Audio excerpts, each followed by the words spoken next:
Thanks for joining today. We've got Erin Nelson. I will do her bio quickly here for you in a moment, but really excited to talk through strategic plans and making those plans actionable. I know that is something many of our orgs are interested in, and many have said, we have a plan, but we don't know how to use it. So I think Erin's going to be a really great resource for us on helping us kind of see how to move things forward and make them actionable. So Erin is a good friend of mine. We met on the Children's Museum board, so shout out to the Children's Museum. But Erin is an associate professor at the Tippie College of Business at the university. She specializes in team management and strategy work, but is a very cool human in general. In her free time, she travels with her husband and son. She's taught classes abroad, which is pretty neat. She gardens, she runs, she bakes, and she's a beekeeper, which is super cool. So lots of cool things about Erin, and I'm excited to have her here. I'm just going to turn it over to Erin. You can leave things in the chat for us as we go. But before Erin starts, I do want everyone to put their name, organization, and role at the org in the chat for us so we kind of know who's on the call. That would be super. All right, Erin, you can take it away. All right. Well, thank you, Allie. I appreciate that. I'm going to share my screen here just a minute. All right. So executing a strategy is a big topic. And so what I'm really going to focus in on today are some of the big barriers, 6 big barriers that organizations often encounter when moving their strategy into action.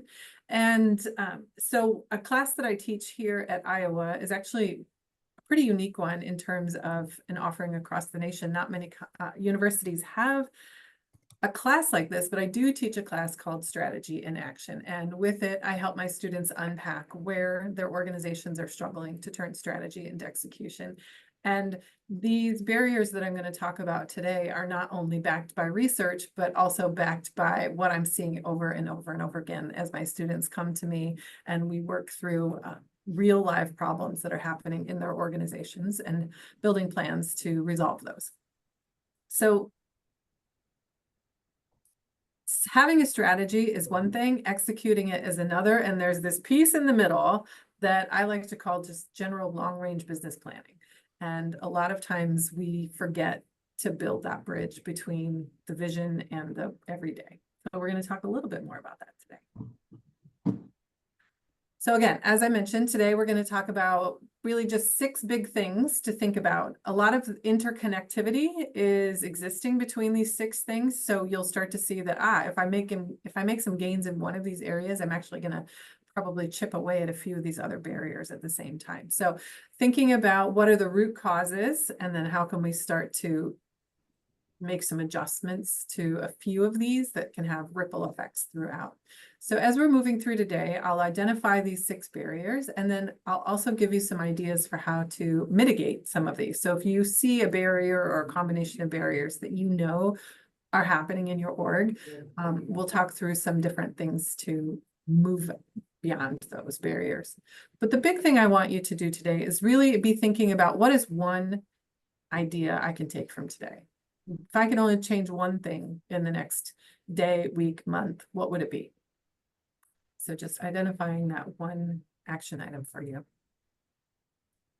So of course, we all know that strategy execution is important for any organization. And in fact, most organizations fail to achieve their desired impact from their strategy. And so for-profit entities, for nonprofit entities, it's important for everyone. But for nonprofits, we do have some unique issues that we need to resolve. One of which is you have a really specific mission that you're trying to accomplish. And if you don't accomplish that, you don't have the impact on the community or the environment or whatever the impact is that you're trying to make. Usually, of course, nonprofits need to have a strong strategy and strong strategy execution in order to be more efficient with the use of the limited resources that you have.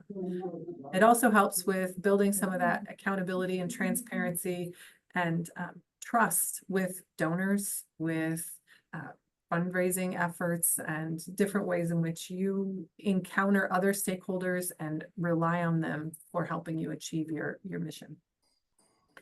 And having really strong strategy execution process does help with just general learning in your organization, building up your organizational ability to learn, grow, and adapt and be resilient as the environment changes around you. So, of course, these are important things for all organizations, but because of the unique nature of nonprofits, there are some really strong reasons why, if you can say, hey, this is our mission, this is how we've measured our mission, this is the impact we have made, that builds a very strong case to helping get people to support you in your journey. Right. So what are some of these barriers that make it difficult for many different organizations to take this strategic plan and turn it into something that makes an impact? All right, so here is the list. I will go through each of these, and then again, we're going to talk a little bit about some of the ways to mitigate some of these barriers, but really thinking about having unclear values and conflicting priorities. I know that for nonprofits, typically you have very strong missions, but just making sure that you've reinforced your purpose and values very strongly, and that you've reinforced your strategy and the priorities that come with that strategy.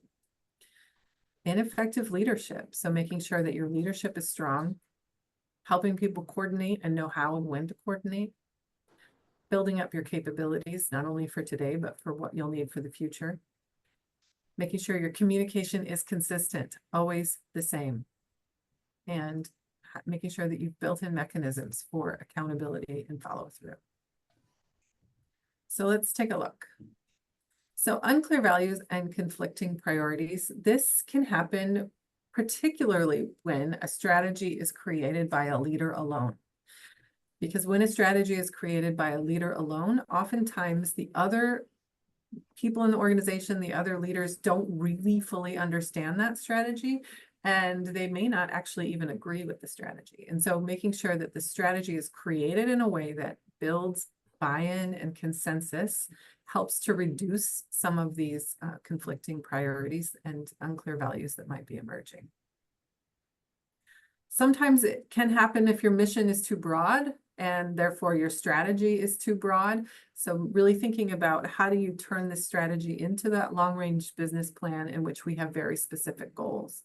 A lot of times I want organizations to identify a strategic imperative. And so this would be like a one-sentence statement that really explains what it is you're trying to accomplish in the amount of time that you have.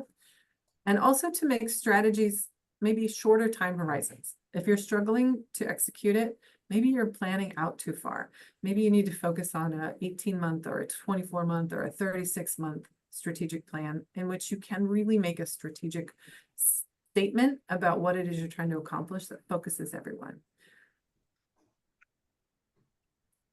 With ineffective leadership, this is one where we have leaders who don't encourage the types of constructive conflict and debate that naturally is going to emerge. When you have a strategic plan and you have rolled this out and communicated this effectively, there is always going to be conversation that gets generated as a result.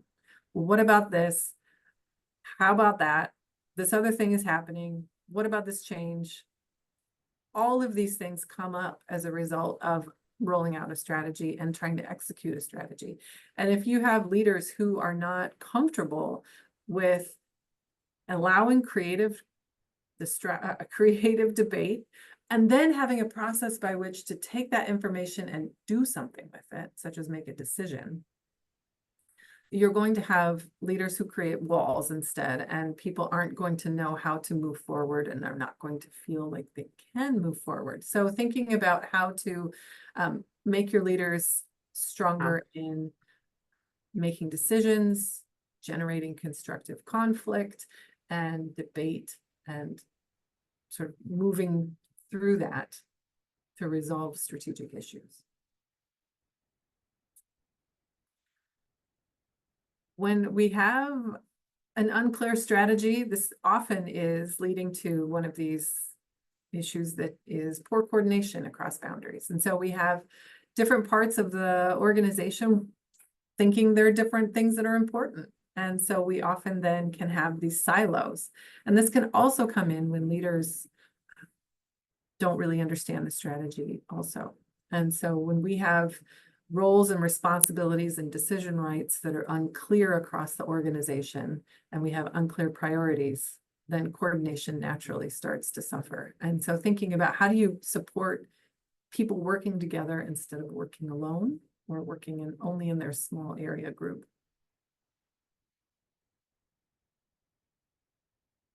Another barrier is when you just don't have the right people. And I know that sometimes if you can't offer at an attractive salary, you might not be able to get the right talent that you're looking for. Sometimes it can be hard to attract and retain the right capabilities. And so it's important then to think about how do you grow your people into the people you need them to be tomorrow. And so thinking about what are the knowledge, skills, and abilities that we need our people to have for us to be able to be successful with this strategy, and then how can we get that? And you might have to be creative. It might be a combination of, and I'm sure many of you are already very creative, but thinking about how to use partnerships, how to use contract labor, how to really push your people to grow and be the best that they can be, but also then maybe to fill those capability gaps through maybe a build or a buy or a borrow plan. Inconsistent communication. So this again can often come up when leaders don't feel like they fully understand the strategy, or when they don't speak with a common voice. That gets confusing. So if you have a strategic plan, but you have different interpretations of that being shared across the organization, that can lead to those inconsistencies that lead to some of the problems that we've already talked about. So we just want to make sure that we have consistent communication across all levels of leadership that are aligned to what is important to the organization. And this one really is where we get from strategy to long-range business planning. So we want to make sure that we have things break it down into objectives and goals, make sure that people have been assigned and are accountable, and that you also have mechanisms by which to track, is the work getting done? Are you measuring it? Do you know how much work, what percent of the work, what percent of the impact? So how are you measuring these tasks and the accomplishment of them and the impact of them in your organization? So when we don't measure it, it might not get done. And if we don't measure it, it's hard for us to communicate out to other stakeholders what kind of impact that we've had with our strategy and all this work we've done. So just thinking about how do you monitor performance and how do you ensure accountability, either through assigning work or rewards and recognition programs, or addressing poor performers. And so thinking about how do you hold people accountable and have those difficult conversations when they need to be had. All right, so as we think about these barriers and some more concrete ways to reduce them, we want to make sure that, as I've mentioned, we've really engaged all of our stakeholders, or at least many of our stakeholders, particularly the internal stakeholders, when we're thinking about defining our strategy and when we're really clarifying what it is we believe in. So how do we behave here? And if we have really strong values, that should set the norms for how we interact with one another. And so if we find that we're having interactions internally that don't align with our values, then you're going to need to go through an activity of redefining, hey, these are our values. These values dictate how we work together, and how we work together needs to change in order to meet these values, in order for us to execute our strategy. So if you find that your ways of working are out of alignment with your values, you might need to, again, have a values workshop. Your strategic plan in and of itself can help reinforce priorities and ways of working, and setting that strategic imperative. So that's that one strong statement, your elevator pitch, let's say, for what your strategy is. And so if I were to ask, for example, the graduate school here at Iowa, what is your strategic imperative? They would say to me, it's to grow enrollment by 10% per year for the next 3 years. So then we have a very clear imperative. We have a percent, it's measurable. We have a number that we can translate that percent to, and then we can start to work backward and say, okay, well, if we're going to increase enrollment by 10%, that means we need to add 35 people, whatever it is, some number. How do we do that? What are the marketing campaigns we need? What are the really targeted sets of recruitment activities that we need to be executing on? So then we can take that strategic imperative and dial it back into very clear goals that waterfall down throughout the organization. With our leaders, some of the big things that we need our leaders to be doing is to be managing change. Anytime there is a new strategy, there is some element of change that is coming to the organization typically. And as the strategy is being executed, the environment around you changes. And so it's a continual need to manage change effectively. So making sure that your leaders are strong in change management and thinking about how do they have the skills to help them help others manage conflict. And so thinking about some conflict resolution skills, are they strong in these areas, and decision making. These are the three really strong skill sets that they're going to need to have in order to be able to support strategy execution. Of course, emotional intelligence and empathy are all important as well. So making sure that we have leaders who can relate, empathize, and then help people problem solve and move on beyond that. So if you find that your leaders are not as strong as they should be, of course, there's always opportunities for things like leadership and mentoring opportunities, coaching opportunities. Could be partnering with other organizations. It could be internal matching, whatever it might be. It might not necessarily have to cost you a bunch of money to go send them off onto some program, but thinking about how they can reflect and refine their skill sets in these different areas. In terms of collaboration and coordination, of course, you're going to want to encourage the values of collaboration, working together. And so thinking about how do you celebrate when things have gone really well, when teams have worked together from different parts of your organization to deliver or to achieve a project.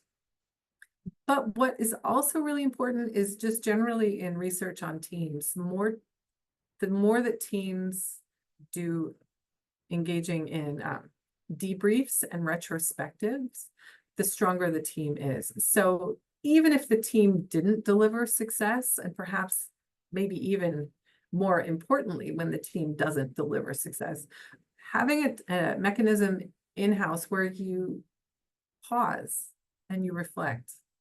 What worked really well with this team and what didn't work really well with this team? What would we do differently if we were to work together again?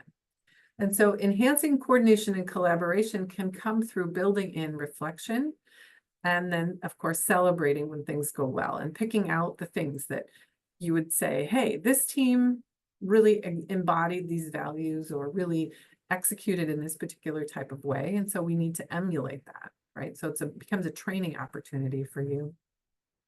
But that process of allowing teams time to reflect and really have honest conversations about what's going on with their team dynamics that is helping them or hindering them can give you the opportunity to enhance that coordination and collaboration. But also there's ways of tracking work. And so sometimes coordination and collaboration just can be enhanced by making sure that everybody knows what's going on better. And so thinking about how you have your stand-ups or your meetings or your status updates and thinking about how you use collaboration tools. Do you have a Trello board or do you use a planner? How do you use the technology that you have to keep track of what's going on? And how do you use the technology that you have to communicate? And especially when you start working with different areas together, of course, you're going to probably need to be really explicit up front how you're going to do this, because it might be that some teams, when they're working together every day, like a marketing team, for example, of course, maybe they use Slack, but then maybe another part of your organization uses something else. Maybe they use Teams chat. And so just thinking about the size of your organization and if there's any variability in ways of working and how you might need to have upfront a bit of a chartering activity when people first start coming together to work together to really set down some rules of engagement around ways of working. So how do we communicate with one another? How frequently, how quickly do you expect a response from one another, for example? So thinking about those types of ways in which to set ground rules for your teams and their ways of working. In thinking about the capabilities, as you are building your strategic plan, if you're one of the members working on that, one of the big things that people fail to recognize is when they're building their strategic plan is to identify the skills you have today and the skills you need to get this done. And to really map that out, because if you don't do a strong skills gap analysis or a capability gap analysis, you will inadvertently find that you cannot execute part of your strategy because you don't have the ability to do it. So this is why companies buy other companies, right? This is why acquisitions happen, because they realize that to get from here with our strategy to way up here, the fastest way to do it is to buy another company that can do it and plug that company in. And so for you, it's not that you're necessarily going to go out and buy an entire entity, but how can you partner with other people? How can you partner with for-profits? How can you partner with other nonprofits? And so how can you build an ecosystem that helps you with those capabilities that you need?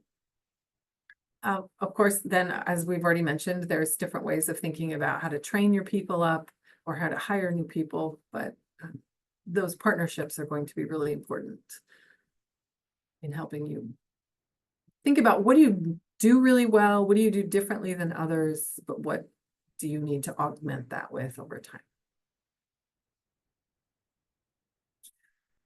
And so as we think about communication, one of the big things is that when a strategy is created, again, often it's created by an upper layer of an organization. And so with that, that upper layer of the organization often doesn't have all of the information they need. When this strategy starts to get closer to being put into action, it's going to encounter all kinds of ways in which, but what about, and this isn't, and this won't work, and we don't do it that way, and how do I prioritize these two things that seem to be in conflict with one another? And so the more that area leaders can include people in the process of creating a strategy, the more likely the strategy will be executable. But also you need to improve communication up as the strategy is being executed. So it's not okay, we've set the strategy, we've pushed it out, now you all do your work. It is a continual back and forth and negotiation and adjustment as we start to put it into practice. And so really making sure that you have those upward channels of communication for people as they're starting to really plan the work and execute the work, for them to be able to say, and the environment in which leaders will hear them if they start to say, I don't think this is going to work. Or I just was at a conference and I heard this other organization is doing something really similar to this, so we need to pivot, right? So if you don't have mechanisms for that information to come up, you're not going to be able to adjust your strategy and execute it well. And so including some transparency in how strategic decisions are made, including some transparency in how the strategy is created and adapted over time is really important. And so thinking of strategy as just a continual flow of information rather than a top-down, one-time communication of the plan.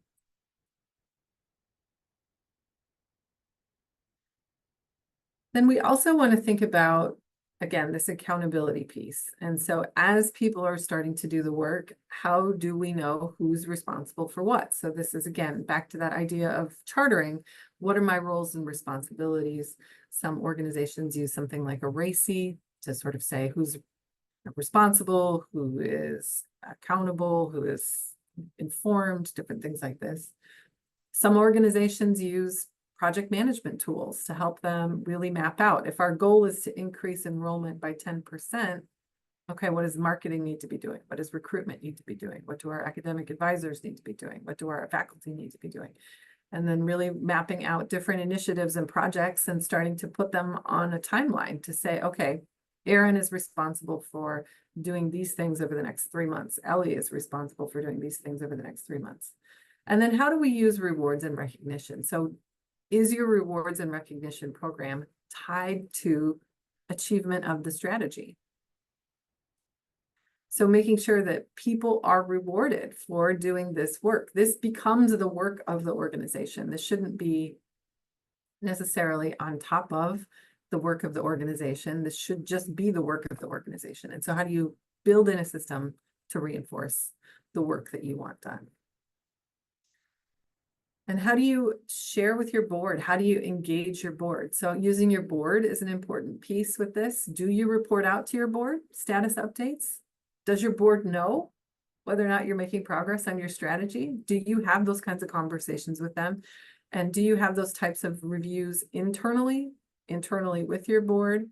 Do you update your donors or your your other stakeholders? Do your donors know where you're at in your progress toward your goal? And so how public are you with communicating out? And the more that you start to track your metrics and your key performance indicators, the more comfortable you'll be with sharing those out, updating your website, celebrating, and having conversations, especially when things aren't as you haven't achieved the target you had expected over a period of time. Having those conversations with your board, with your internal people to say, like, why did we miss? What's going on here? What's shifted or what's not coming to fruition, and why? So as you think about having your plan, again, it's just a matter of thinking about, what do I need to do to empower the organization to achieve this? And how do I support them along the way? How do I use all of the information that's going to come back at me as an opportunity for constructive conflict that leads to strong decision making, that leads to maybe us adapting our strategy in a way that we might not have anticipated on the day that we wrote it. And so letting it be an evolution and letting it be more cooperative and collaborative will help increase the likelihood that it gets executed.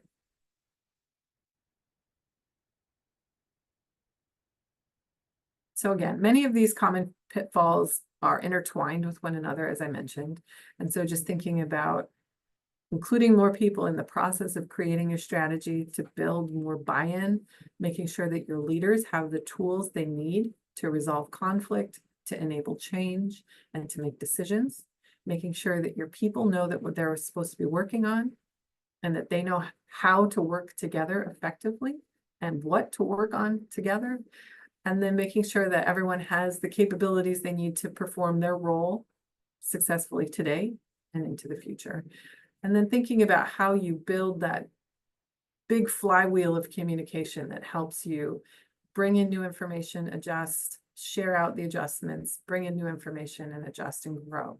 And then how you share out your progress and hold people accountable to get the work done that needs to get done, and celebrate when you've been able to accomplish. So again, as we think about strategy, thinking about how you communicate that plan, how you've broken it down into actionable steps, how you've helped support people to get the work done, and how to navigate those different conflicting priorities that might start to emerge as they are like, uh-oh, I have to do this and I have to do that. Which one is more important for us and for our strategy?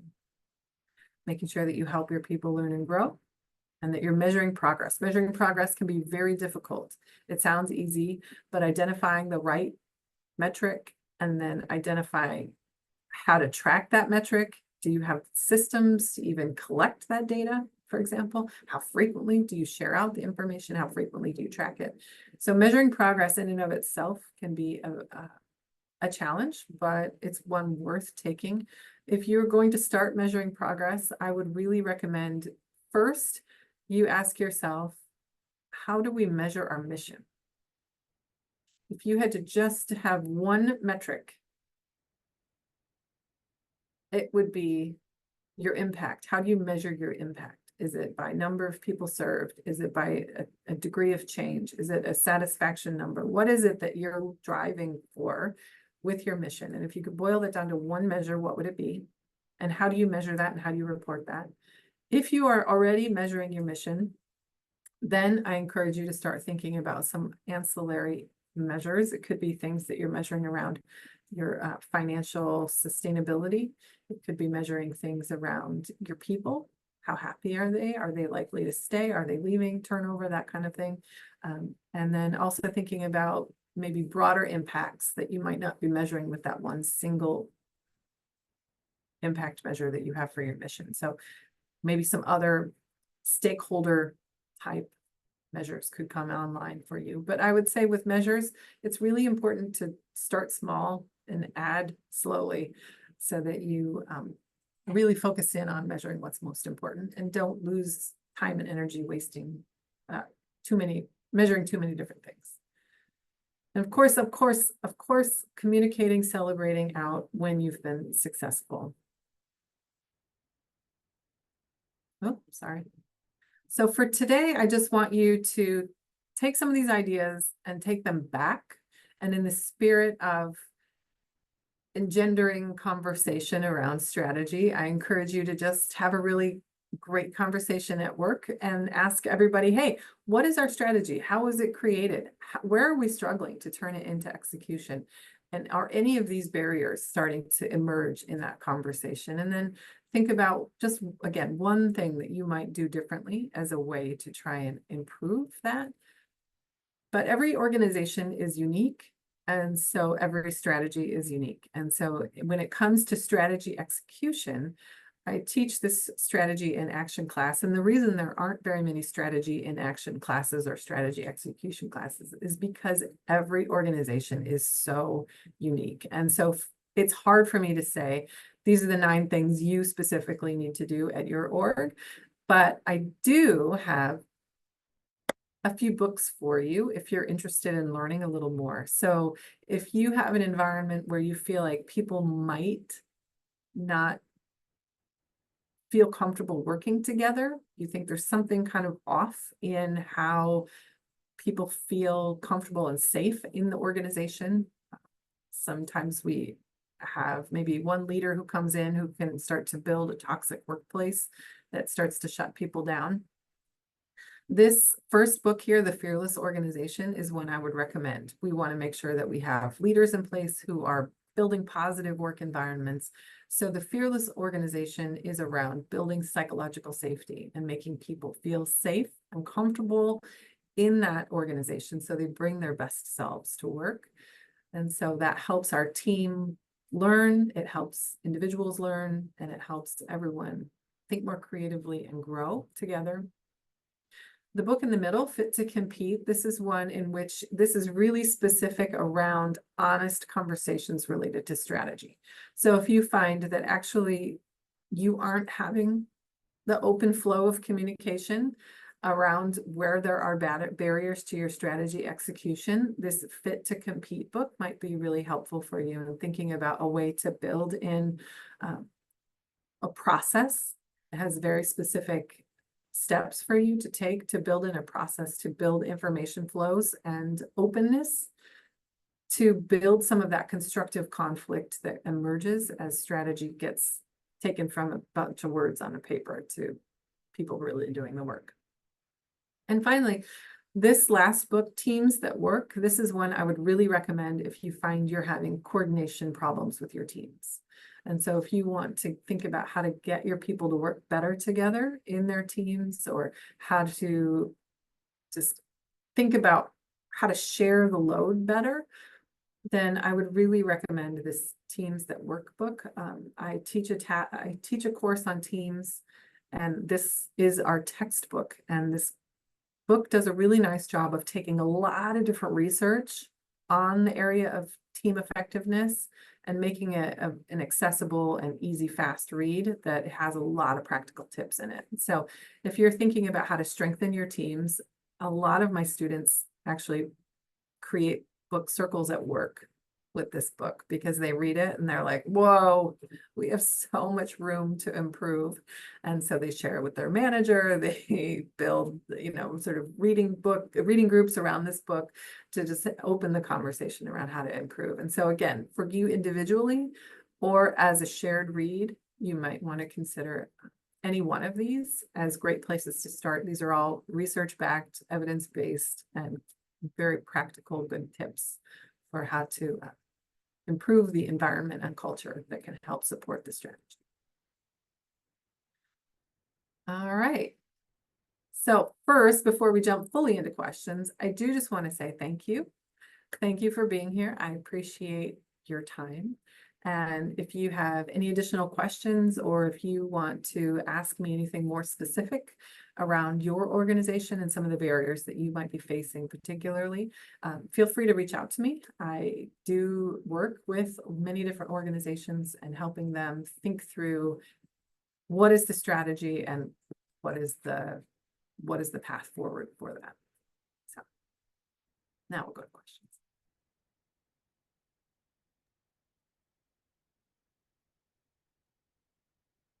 Thank you, Erin. We will see if anyone has questions. You can throw them in the chat or unmute and feel free to ask. I have one to kick us off. When you were talking about metrics, I know everyone's plan is kind of a different length of time, but if you're thinking a ish standard for the sector, 3 to 5 year strategic plan, how often are you checking in with kind of the full team on where are we at with metrics? How is the plan moving forward? Yeah.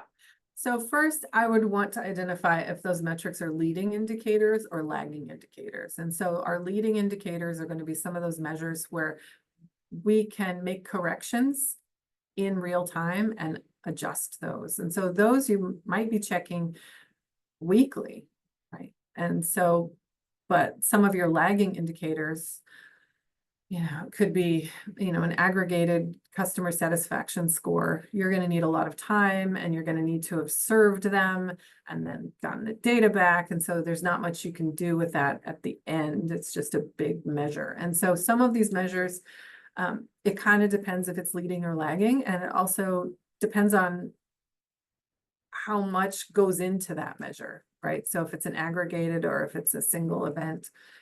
So I would say quarterly for a lot of the measures is a good time. Some you might not be able to do until like semi-annually or annually, but quarterly feels like a good pulse check for a lot of your indicators. Thank you. We're working on revising our plan. We have a 5 year plan currently that goes to 2027 and realized kind of after our first full fiscal year, some of our metrics just aren't quite the right ones to be tracking. So a reminder to folks that you can adjust and change. Maybe the goal itself isn't changing, but the metrics to get there are.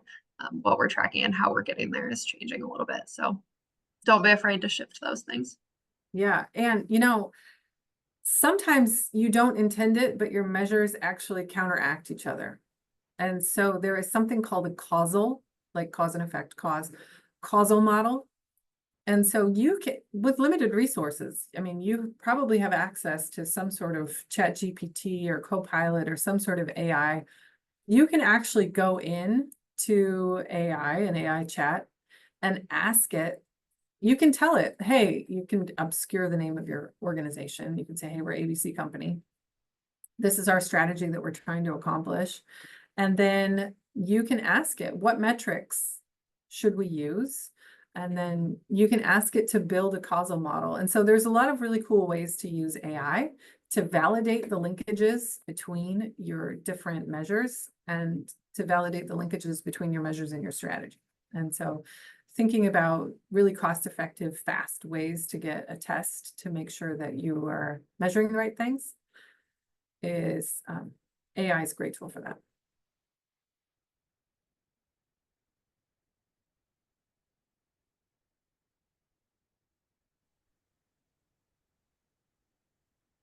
Ellie, Erin, I have a question. Hi. So, Erin, thank you for doing this. And obviously, you're very familiar with our continued efforts to create a new strategic plan. So thank you for your help on that.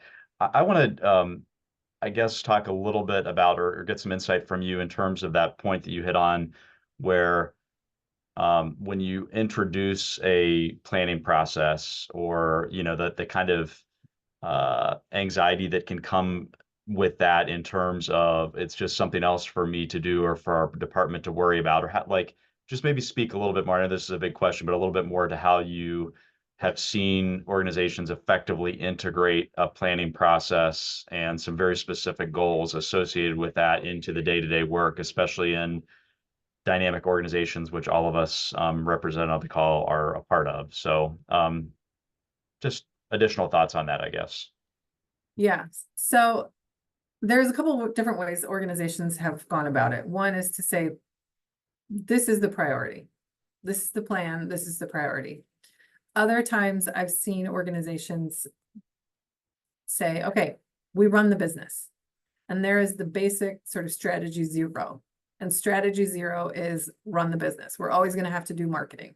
We're always going to have someone sitting at the front desk. We're all, like, there are just basics that we need to do to keep this organization moving. And so you can acknowledge that and say, strategy zero is baseline work that we need to do, and this other strategic work is on top of that. And so in your case, Jeff, you're adding some strategic initiatives on top of work people already are doing.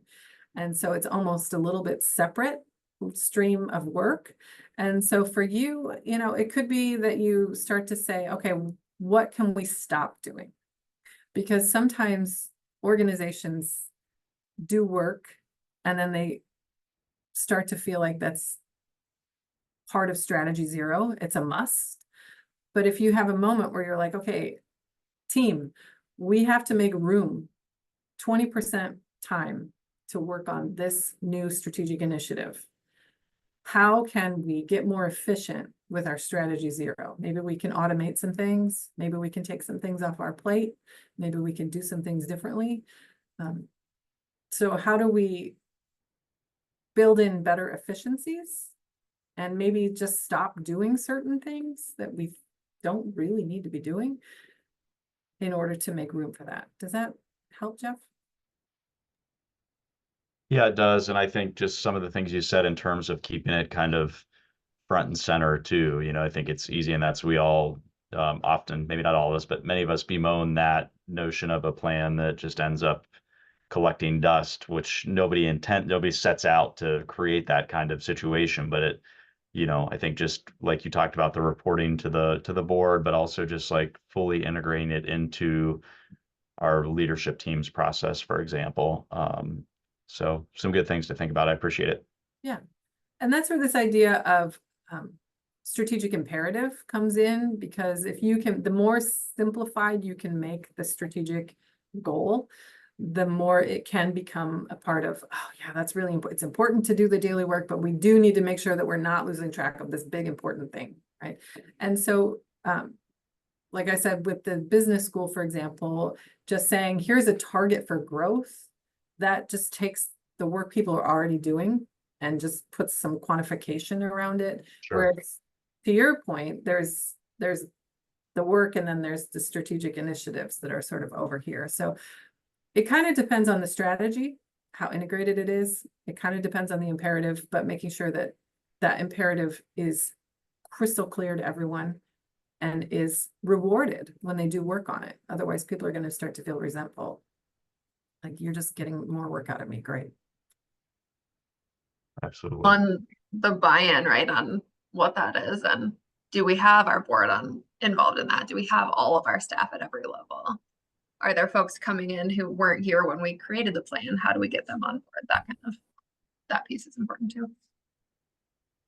Yeah, so the why it's important. And so for you, Jeff, I know that there's a big why, and that's around sort of building for future success. So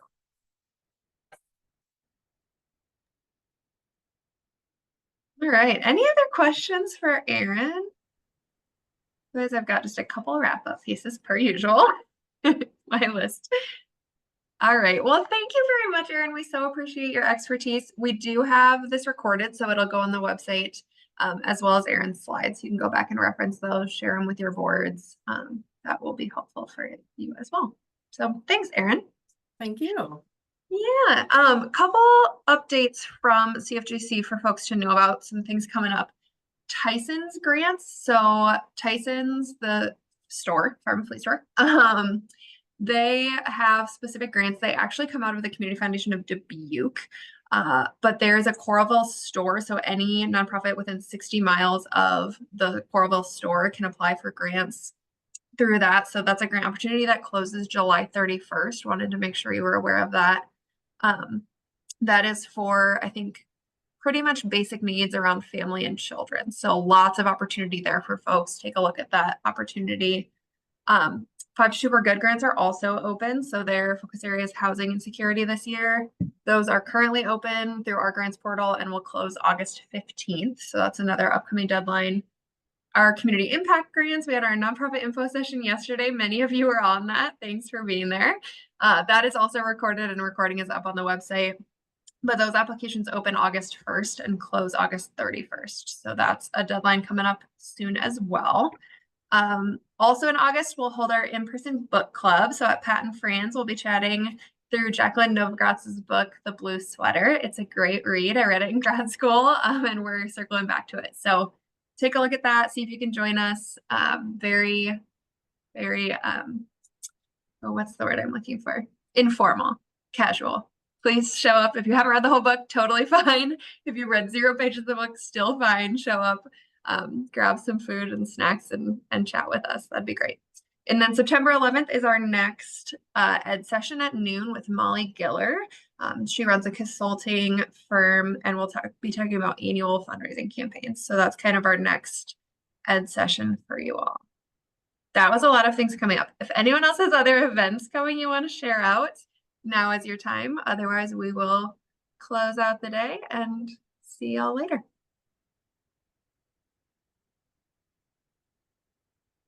Alrighty. Have a good day, everybody. Thanks for joining. Thanks, Ellie. Thanks, Erin. Thank you.